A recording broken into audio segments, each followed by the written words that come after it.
Hello everyone, welcome back to my YouTube channel.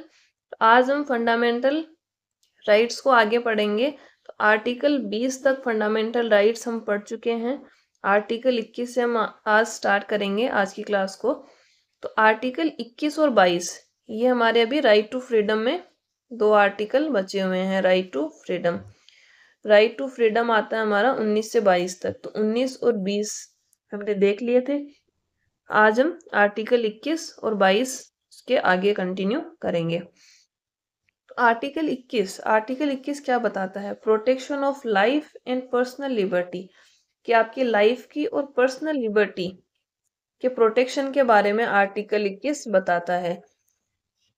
को प्राण और दैहिक स्वतंत्रता का अधिकार है, ये बताता है आर्टिकल 21। आर्टिकल 21 में क्या कहा गया है कि आपको कोई भी इंसान है, कोई भी व्यक्ति है, उसको उसकी लाइफ और पर्सनल लिबर्टी से उसको डिप्राइव नहीं किया जाएगा जब तक कि ऐसा कोई लॉ स्टेब्लिश नहीं हो, कोई प्रोसीजर स्टेब्लिश नहीं हो, तब तक उसको लाइफ और उसकी पर्सनल लिबर्टी से आप डिप्राइव नहीं कर सकते।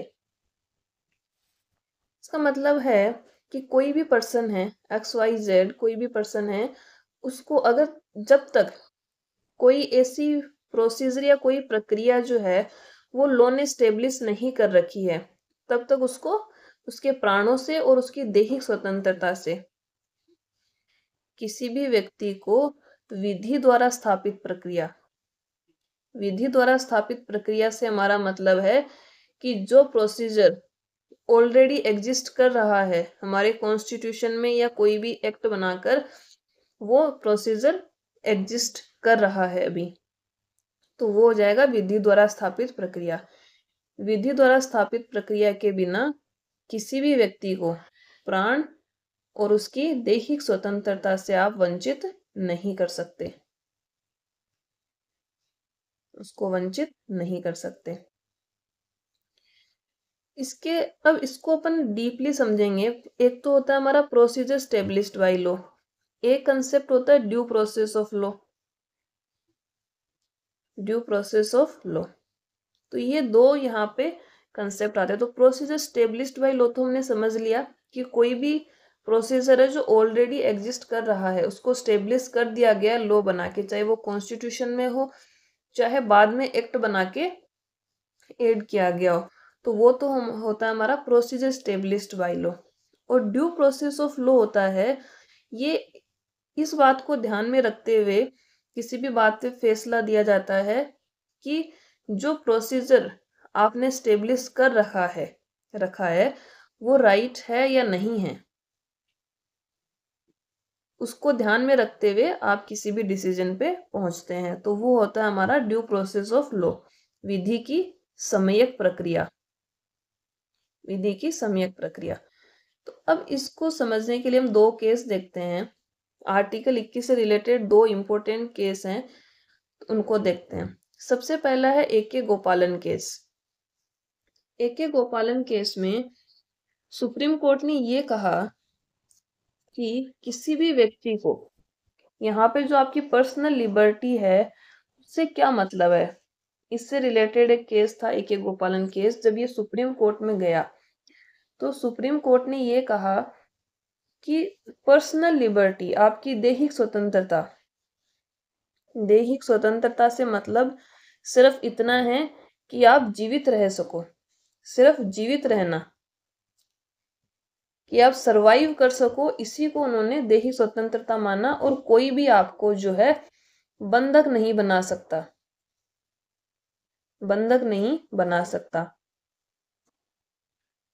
ये सुप्रीम कोर्ट ने इस केस में कहा था। Supreme court held that personal liberty means freedom from physical restaurant, कि आपको कोई फिजिकली जो है बंधक नहीं बना सकता है, आपको शारीरिक रूप से कोई बंधक नहीं बना सकता, सिर्फ आप जीवित रहने चाहिए, चाहे किसी भी कंडीशन में आप सरवाइव करें, आपको सिर्फ जीवित रहना है। तो उसी को इन्होंने दैहिक स्वतंत्रता माना। तो ये एक बहुत नैरो कंसेप्ट है। तो इसमें AK गोपालन केस में क्या किया, सुप्रीम कोर्ट ने नैरो इंटरप्रिटेशन दी आर्टिकल 21 की। क्या दी? संकीर्ण अवधारणा। आर्टिकल 21 की संकीर्ण व्याख्या की सुप्रीम कोर्ट ने। इसमें क्या कहता है? Court ruled that procedure established by law meant any law passed by the legislature even if it was arbitrary और अनफेयर। कोर्ट ने कहा कि कोई भी प्रोसीजर जो है वो अगर लेजिस्लेचर पास कर देती है लॉ बना के, तो वो प्रोसीजर स्टेब्लिश्ड बाय लॉ माना जाएगा, चाहे वो जस्टिसेबल हो या ना हो। तो प्रोसीजर स्टेब्लिश्ड बाय लॉ का मतलब क्या है? कि हमारी जो विधायिका है वो कोई भी कानून बना दे,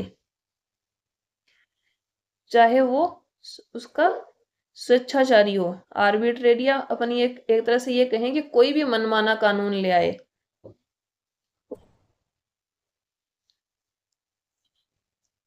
कोई भी मनमाना कानून अगर विधायिका पास कर देती है, उसको प्रोसीजर स्टेब्लिश्ड बाय लॉ मान लिया जाएगा। तो ये कहा ए.के. गोपालन केस में। ए.के. गोपालन केस को हम शॉर्ट में समझें तो इसमें पहला पॉइंट तो ये है कि ए.के. गोपालन केस में सुप्रीम कोर्ट ने आर्टिकल 21 की संकीर्ण व्याख्या की, नैरो इंटरप्रिटेशन। दूसरा पॉइंट ये है कि सुप्रीम कोर्ट ने पर्सनल लिबर्टी को किस तरह से डिफाइन किया है। तो सुप्रीम कोर्ट ने ये कहा है कि आपकी पर्सनल लिबर्टी इतनी ही है कि आप जीवित रह सको और कोई आपको शारीरिक बंधक ना बनाए, या आपको फिजिकल रेस्ट्रेंट नहीं किया गया हो, तो वो आपकी पर्सनल लिबर्टी का मतलब बताया गया ए.के. गोपालन केस में। और तीसरा ये है कि हमारी जो विधायिका है वो कोई भी कानून ले आए, चाहे वो उनका स्वेच्छाचारी कानून हो, कि कोई भी मन में आया वो कानून ले आए, चाहे वो जस्टिसेबल हो या ना हो। तो ये हमारा ए.के. गोपालन केस है। इसके बाद आता है मेनका गांधी केस। मेनका गांधी केस 1978। तो मेनका गांधी केस में आर्टिकल 21 की ब्रॉड इंटरप्रिटेशन की गई। इसमें क्या किया सुप्रीम कोर्ट ने? पहले तो हम ये बात करें कि उन्होंने जो अपना पहले फैसला दिया था ए.के. गोपालन केस में, उसको पूरा का पूरा उलट दिया। अपना जो पूर्ववर्ती निर्णय था सुप्रीम कोर्ट का, उसको पूरा उलट दिया। यानी कि पूरा का पूरा जो है, उन्होंने अपना जो पहले डिसीजन दिया था उसको चेंज कर दिया, और इसमें इसकी ब्रॉड इंटरप्रिटेशन की। इसमें इन्होंने ड्यू प्रोसेस ऑफ लॉ का कंसेप्ट दिया। Due process of law, the Maneka Gandhi case revolutionized the interpretation of Article 21. The Supreme Court expanded the scope of Article 21 to include the right to live with dignity, personal security and liberty. कि आपको जीवन जीने का अधिकार तो है, लेकिन वो जीवन कैसा होना चाहिए? आप जो जीवन जिएंगे वो किस तरीके का जीवन होना चाहिए? वो गरिमामयी होना चाहिए, आप डिग्निटी के साथ जिएंगे।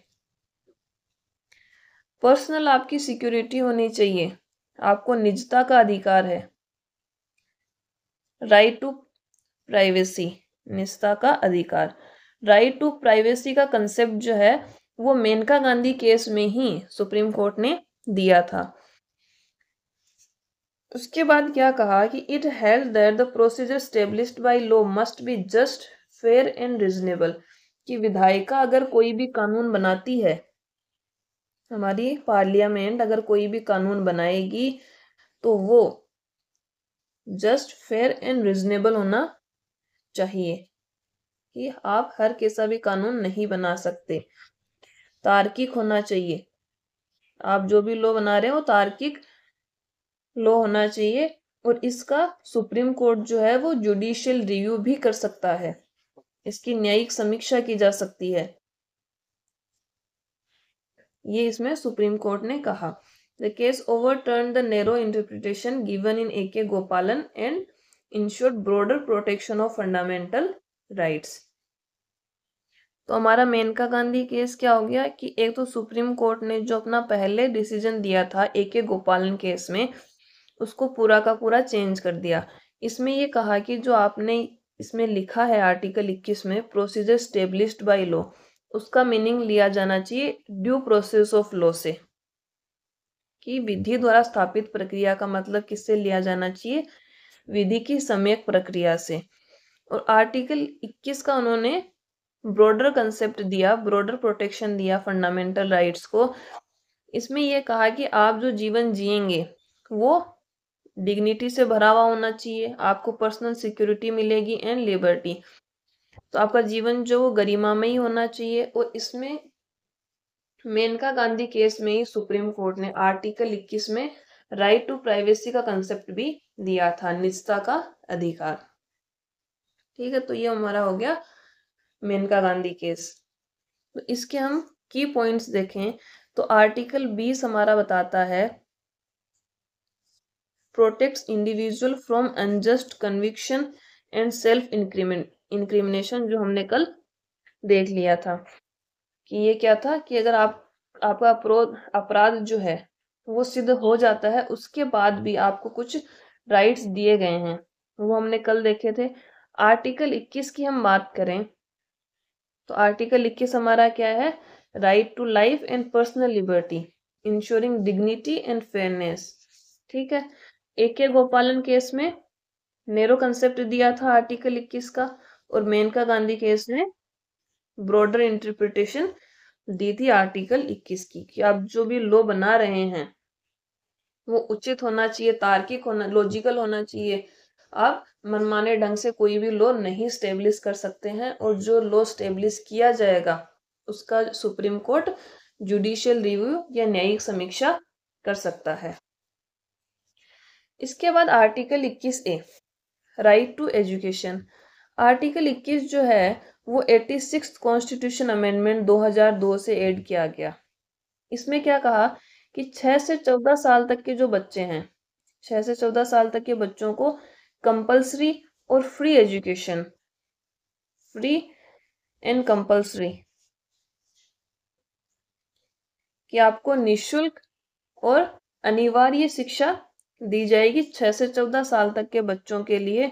और इसके लिए एक एक्ट लाया गया, right to free and compulsory education act, passed in 2009, कि शिक्षा का अधिकार अधिनियम, शिक्षा का अधिकार अधिनियम 2009 में इसको पास किया।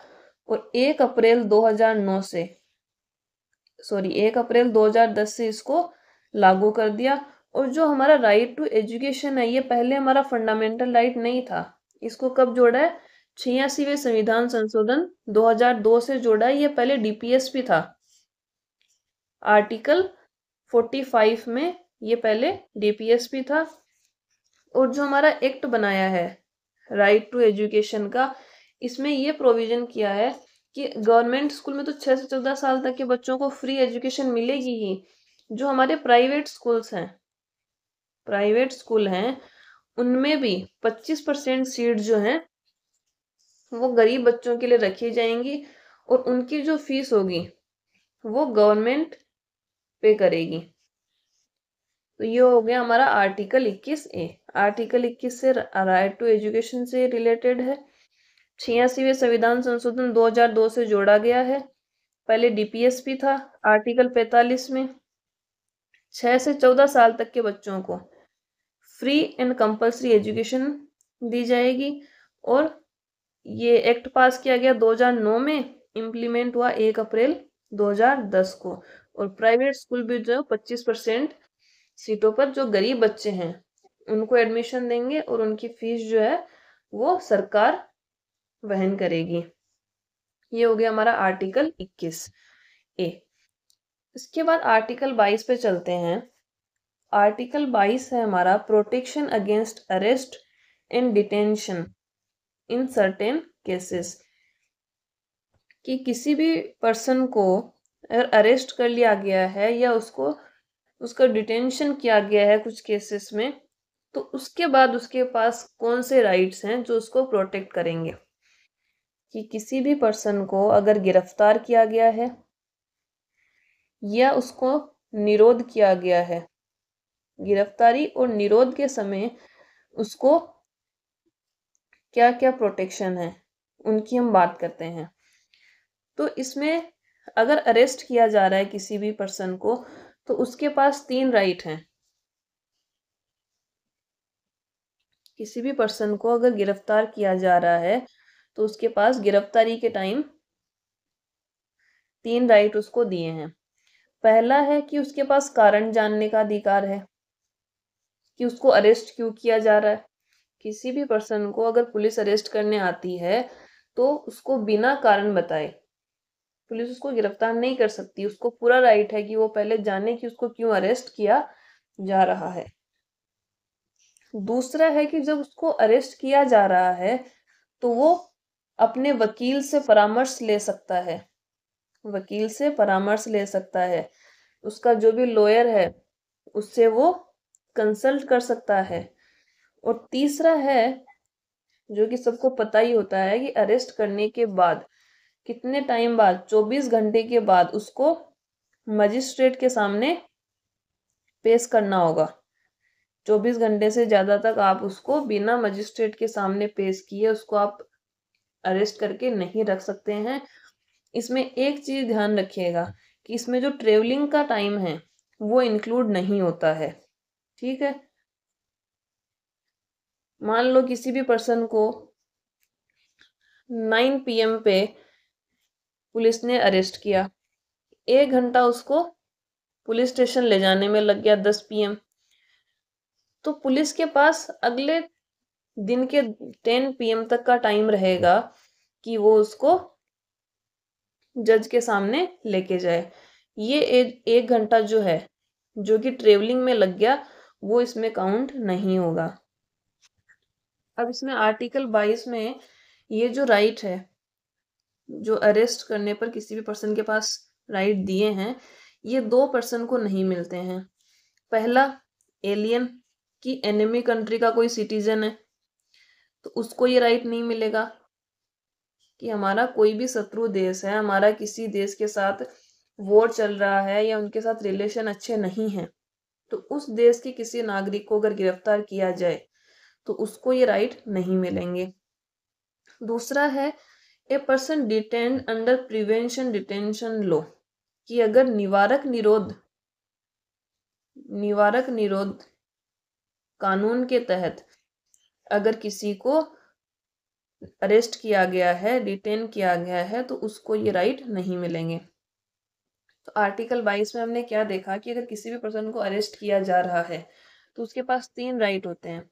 पहला, उसके पास उसको कारण जानने का अधिकार है कि उसको किस ग्राउंड पे आप अरेस्ट कर रहे हो उसको जानने का अधिकार है। दूसरा है कि वो अपने लॉयर से कंसल्ट कर सकता है, राइट टू कंसल्ट। तीसरा है कि उसको 24 आवर्स में मैजिस्ट्रेट के सामने पेश करना होगा और उसमें ट्रेवलिंग टाइम इंक्लूड नहीं होता है। और कौन कौन पर्सन्स को ये राइट अवेलेबल नहीं होते हैं, एक तो जो एनिमी कंट्री का सिटीजन है और दूसरा वो पर्सन जिसको प्रिवेंटिव डिटेंशन लॉ के तहत डिटेन किया गया हो।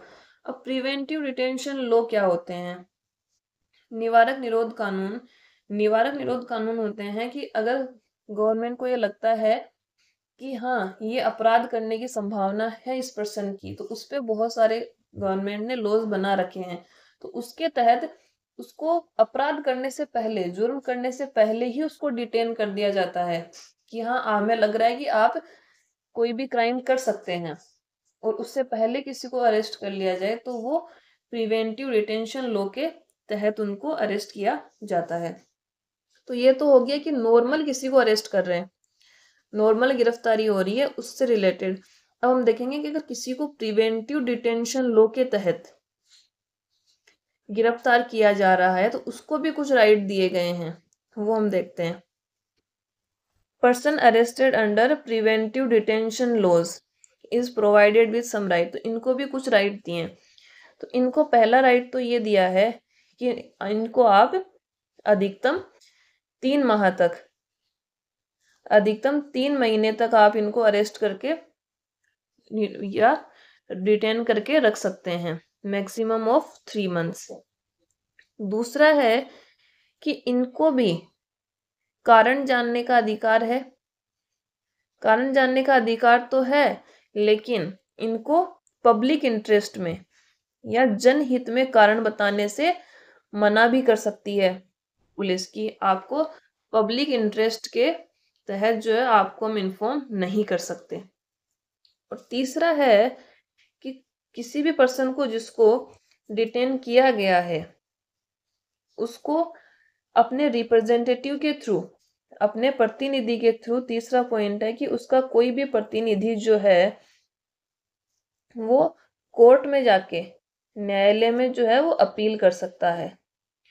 तो यहाँ भी इसको 3 राइट दिए गए हैं, जिसको प्रिवेंटिव डिटेंशन लॉ में अगर किसी को डिटेन किया जाए तो उसके पास भी 3 राइट है। पहला कि उसको आप 3 महीने से ज्यादा डिटेन करके नहीं रख सकते, मैक्सिमम टाइम कितना है 3 मंथ्स। दूसरा है कि उसको भी, आप जो डिटेन कर रहे हो उसका कारण जानने का अधिकार उसको भी है, लेकिन उसको आप पब्लिक इंटरेस्ट में या जनहित में कारण बताने से उसको मना कर सकते हैं। और तीसरा है कि उसके किसी भी रिप्रेजेंटेटिव को, उसका कोई भी रिप्रेजेंटेटिव है, उसके थ्रू वो कोर्ट में अपील कर सकता है। और इसमें अगर ये जो टाइम ड्यूरेशन है वो 3 महीने से ज्यादा बढ़ाना हो, अगर गवर्नमेंट को ये लगता है कि नहीं उसको 3 महीने से ज्यादा हमको डिटेन करके रखना है, तो उसके लिए हाई कोर्ट के जजों की, हाई कोर्ट के जो जज होते हैं उनकी एक उनका एक बोर्ड बनता है, एडवाइजरी बोर्ड बनता है, वो डिसीजन लेता है। अगर वो ये टाइम ड्यूरेशन बढ़ाता है तो उसको और अधिक समय तक डिटेन करके रखा जा सकता है। 3 महीने से ज्यादा बढ़ाने के लिए क्या होगा कि हाई कोर्ट के जो जज हैं उनका एक सलाहकारी बोर्ड बनता है, अगर वो रिकमेंड करता है तो उसका टाइम ड्यूरेशन आगे बढ़ाया जा सकता है। इसके बाद हम बात करें आर्टिकल 23 की और 24 की। तो आर्टिकल 23 और 24 जो है वो है हमारे राइट अगेंस्ट एक्सप्लॉयटेशन, शोषण के विरुद्ध अधिकार, शोषण के विरुद्ध अधिकार, आर्टिकल 23 और 24। तो इनकी हम बात करें तो सबसे पहले आर्टिकल 23 को पढ़ते हैं। आर्टिकल 23 हमारा बताता है prohibition of traffic in human beings and forced labour, कि मानव का दुर्व्यापार, मानव के दुर्व्यापार एवं बलात्श्रम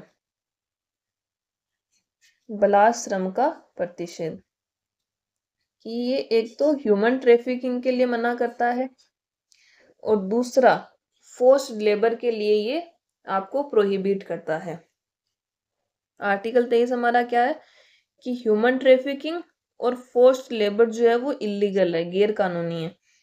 आप किसी भी इंसान की तस्करी नहीं कर सकते, खरीद फरोख्त नहीं कर सकते, और स्पेशली जो है इसमें महिलाओं और बच्चों की बात कही गई है।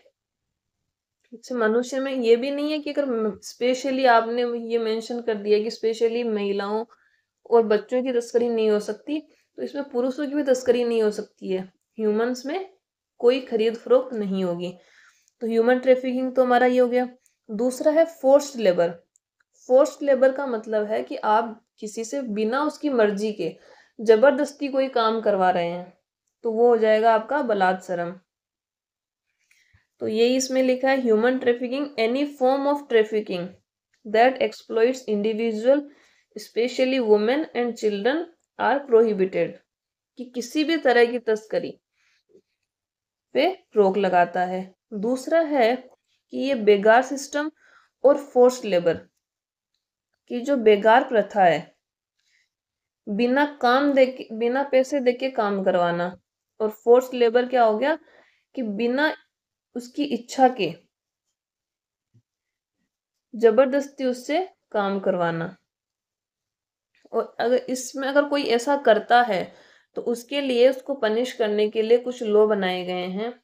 तो पहला है इमोरल ट्रैफिक प्रिवेंशन एक्ट।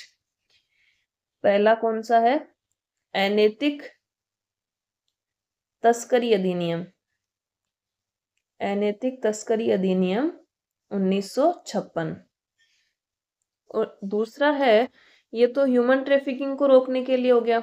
दूसरा है bonded labour system abolition act 1976 कि बंधुआ मजदूरी, बंधुआ मजदूरी उन्मूलन अधिनियम, उन्मूलन अधिनियम 1976। तो आर्टिकल 23 हमारा क्या कहता है? आर्टिकल 23 ह्यूमन ट्रैफिकिंग और फोर्स्ड लेबर को प्रोहिबिट करता है। मानव के दुर्व्यापार यानी कि मानव की तस्करी और जबरदस्ती किसी से श्रम करवाना, उसको रोकता है आर्टिकल 23। तो ये आर्टिकल 23 में हो गया हमारा human trafficking specially women and children are prohibited. बेगार सिस्टम और फोर्स्ड लेबर को ये प्रोहिबिट करता है। और दो लॉ हैं, पहला है इमोरल ट्रैफिक प्रिवेंशन एक्ट 1956 और दूसरा है bonded labour system abolition act 1976। Article 24 की ओर हम बात कर लेते हैं। तो आर्टिकल 24 जो है वो हमारा बताता है prohibition of employment of children in factories, कि जो बच्चे हैं उनको आप फैक्ट्री या खतरनाक जो कारखाने होते हैं, माइंस होती हैं, उनमें आप उनसे काम नहीं करवा सकते। खतरनाक कारखानों और खदानों, कारखानों व खदानों में काम करवाने से ये रोकता है। अब यहाँ पे चिल्ड्रन लिखा है, तो सबसे पहले चिल्ड्रन उनकी एज क्या होगी? तो 14 साल तक, 14 ईयर्स। एज कितनी रखी है? 14 ईयर्स। एज लिमिट है employment of children below 14 years, कि आप 14 साल से छोटे बच्चों को किसी भी खतरनाक काम में आप उनको इंगेज नहीं कर सकते। प्रोहिबिशन स्कोप क्या है कि कहाँ कहाँ पे आप उनसे काम नहीं करवा सकते? फैक्ट्रीज में काम नहीं करवा सकते, माइंस या और भी कोई अगर हैजार्डस वर्क है तो वहां पे आप उनको काम नहीं करवा सकते। क्या क्या हो गया? कारखाने, खदान या और कोई खतरनाक वर्क एनवायरनमेंट है, खतरनाक वातावरण में आप उनसे काम नहीं करवा सकते। अब इसको इम्प्लीमेंट करने के लिए गवर्नमेंट ने क्या कदम उठाए हैं? तो पहला, राइट टू एजुकेशन, हम पढ़ चुके हैं आर्टिकल 21A में राइट टू एजुकेशन लेके आई थी गवर्नमेंट 2002 में। दूसरा है कि protects children from exploitation and abuse, तो उनको बच्चों को एजुकेशन देने के लिए तो एक्ट ले आई, लेकिन उसके बावजूद भी बच्चों से काम करवाया जा रहा है, तो उसको रोकने के लिए भी गवर्नमेंट बहुत सारे एक्ट लेके आई है। तो पहला है child labour prohibition and regulation act 1986। दूसरा राइट टू एजुकेशन हम पढ़ चुके हैं, जिसमें बच्चों को शिक्षा का अधिकार दिया गया है। तीसरा है child labour and adolescent labour prohibition and regulation act 2016। तो ये अभी लेटेस्ट है, तो इसके बारे में हम थोड़ी सी इसके जो पॉइंट्स है वो डिस्कस कर लेते हैं। ये हमारा कौन सा है? बाल एवं किशोर श्रम, बाल एवं किशोर श्रम निषेध एवं विनियमन, विनियमन अधिनियम 2016। अब इस एक्ट में क्या कहा गया? पहला पॉइंट हम देखें तो 14 साल से कम बच्चे हैं, 14 साल से कम बच्चों को आप किसी भी कॉमर्शियल एक्टिविटी में भी उनको इंगेज नहीं कर सकते। कि कोई भी व्यावसायिक गतिविधि है,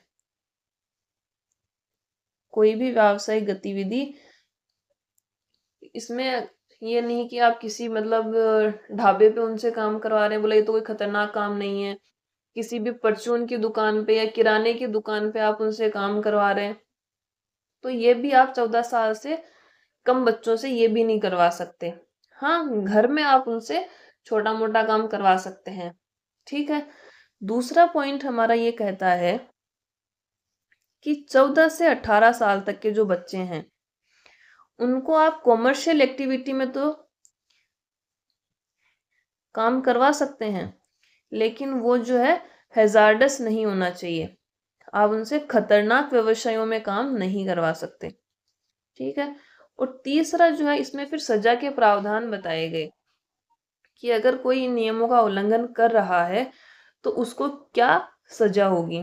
तो इसमें 6 महीने से 2 साल तक की सजा हो सकती है, और जुर्माना बताया 20 से 50,000 तक का जुर्माना हो सकता है, या दोनों हो सकते हैं। और अगर कोई रिपीट करता है, एक बार उसको सजा मिल जाए, उसके बाद वो दोबारा ऐसा काम करता है, तो उसको 3 साल तक की सजा हो सकती है।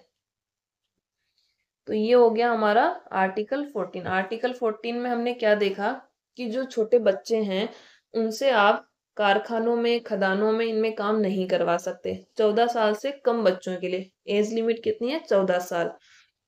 कहाँ कहाँ नहीं करवा सकते? फैक्ट्रीज में, माइंस में, या और कोई जो है हैजार्डस वर्क एनवायरनमेंट है, वहां भी आप उनसे काम नहीं करवा सकते। अब इसको इम्प्लीमेंट करने के लिए गवर्नमेंट ने क्या स्टेप्स उठाए हैं? तो पहला तो राइट टू एजुकेशन ले आई थी गवर्नमेंट 2009 में। उसके बाद भी अगर बच्चों को जबरदस्ती उनसे काम करवाया जाता है, तो उसके लिए हमने एक एक्ट जो डिस्कस किया है, वो है child labour and adolescent labour prohibition and regulation act 2016, बाल एवं किशोर श्रम निषेध एवं विनियम 2016। तो इसमें कहा गया कि 14 साल से जो कम बच्चे हैं उनसे आप किसी भी तरीके का काम नहीं करवा सकते। घर में आप उनसे छोटा मोटा काम करवा सकते हैं कि पानी ले आओ, ये छोटा मोटा काम उनसे करवा सकते हैं। दूसरा है कि 14 से 18 साल तक के बच्चों से आप काम तो करवा सकते हैं, लेकिन उनको आप खतरनाक काम नहीं करवा सकते। ये नहीं कि आपने उनको फैक्ट्री में लगा दिया या किसी माइन में लगा दिया, तो वो नहीं कर सकते। और तीसरा है कि सजा के प्रावधान क्या होंगे। अगर कोई ऐसा करता है तो उसको 6 महीने से 2 साल तक की उसको जेल हो सकती है, या उसको जुर्माना लग सकता है 20 से 50,000 का, या दोनों हो सकते हैं। और अगर कोई रिपीट करता है दोबारा, तो उसको 1 साल से 3 साल तक की सजा हो सकती है। तो ये हमारे आर्टिकल 24 तक कंप्लीट हो गए। तो आई होप आपको ये समझ में आए होंगे। आगे के हम आर्टिकल्स जो हैं वो अगली क्लास में कंटिन्यू करेंगे।